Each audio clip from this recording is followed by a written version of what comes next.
Hello, and today I've just got a little bit to show you, to be fair. Me and Russell have been on our little missions, getting our lunch. We are on the east side of Westgate, as you can see over there. And today I am going to show you this wonderful Norman door. It's on that side there. This wonderful Norman door. So St Ebbes stands in a place where Christians have been practicing for 1300 years, which is quite a long time, to be fair. The church formed part of the ancient Abbey in 1005, and which was actually 1015 years ago, so that is quite a long time ago. It was even referred to then as the ancient St Ebbes. So what I'll do is I'll flip the camera around and I shall show you some of the stonework on this refurbished Norman door. Okay, so this is St Ebbes' Norman door that has been refurbished. It actually lies on the west side of St Ebbes, which is to the east of the Westgate. If you come out by the Sainsbury's entrance, down by the old penny farthing, you'll find the door. It has been covered over for a while, but is now uncovered. It was said to have been installed during the rebuild in 1087. I'll show you some of the beakheads that are on the door.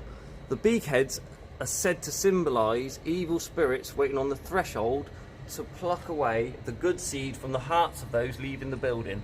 Now, if you can see, the beakheads do actually look quite similar to the death masks wore during the plague, which is what originally caught my eye. I mean, look at the stonework on this. It is absolutely amazing, considering it's Norman, you know, and it's a good 800 to 1,000 years old. It's really sharp. It's got these beautiful tops to the columns, and we've got some lovely columns that come down. You can see all the stonework. I'll pan back in a minute and show you the difference in the building over the age. I'll just take you all the way down. As you can see, it's really nice square stonework. The door doesn't really seem that impressive compared to the beakheads and the carving at the top. You get to see that. I mean, some of the beakheads look a little bit more human. That one looks a lot, this one here looks a lot like the death masks that were worn. I don't know, are they all different, Russell? I believe so. They all look pretty different, don't they? Remind me of like Aztec masks. Yeah, they do, very similar. And look at the round balls. They must have been a nightmare to carve. Imagine carving that and then getting one wrong and having to, as we were saying the other day, imagine carving them all at about 20 mil and then messing one up and having to recarve them all at a smaller size. I can't really see much of what's been refurbed. It's all very clean. You can, considering it is 800 or Norman, it doesn't seem as old as you'd think. The door, as I said, is quite modern, considering.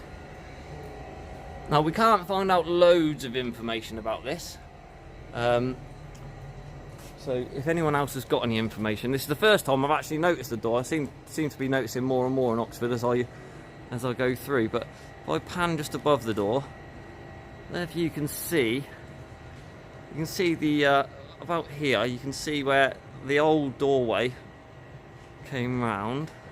And then as I stand back and pan back, you can see over the years how the building has been added to. So it looks as if in the centre, the tower may be Norman, maybe not the original part of the building. I do believe that the original building has been knocked down. St Ebbes was quite a poor part of Oxford during the 12th and 13th centuries. The lean-to on the left-hand side looks like it's been added, obviously in the years after. The windows to the right, or to the south I suppose, do show a little bit more age. As you can see, the stonework on them is quite blown out. And again, we can't find much information. It does almost look like the tower's been put in afterwards, but as I said, the tower, I don't know. I mean, the tower up until about there is all old stone, and then the stone above it looks slightly newer. We'll try and get in St Ebbes and see if they've got any information. It may not be today. It's got some fantastic little windows up there as well. I'm sure they have some nice glass work on, but because of the grids or the grating on the outside, we can't see any. But yeah, I thought you'd enjoy the Norman door. If you're ever in Oxford, pop down to St Ebbes at the back of the West Gate and you'll find this little gem. It's quite aesthetic, to be fair. Get some decent photographs of it. But yeah, I hope you've enjoyed today's video and that you at some point get a chance to pop down and see the door. We've found some symbols on some stonework in the last couple of days, so I'm going to be documenting them. We found one on Magdalen College and one on Our Lady's School. We think it's a mason's mark, but once I get some photographs I'll upload them to the page, and then we can go on a bit of investigation together and try and find out which stonemason it was, or if it's a religious symbol. Our Lady's School is a Catholic school that's been there for quite a long time because it's got a nunnery to the side of it. I went to Our Lady's School, so I was brought up by nuns for my sins. But yeah, so if you get a chance, pop down to St Ebbes, and don't forget that if you ever pop into any of the churches, please donate, because it helps me get my videos and makes people happy. But I hope you've enjoyed the video, and I hope you have a good day. Thank you.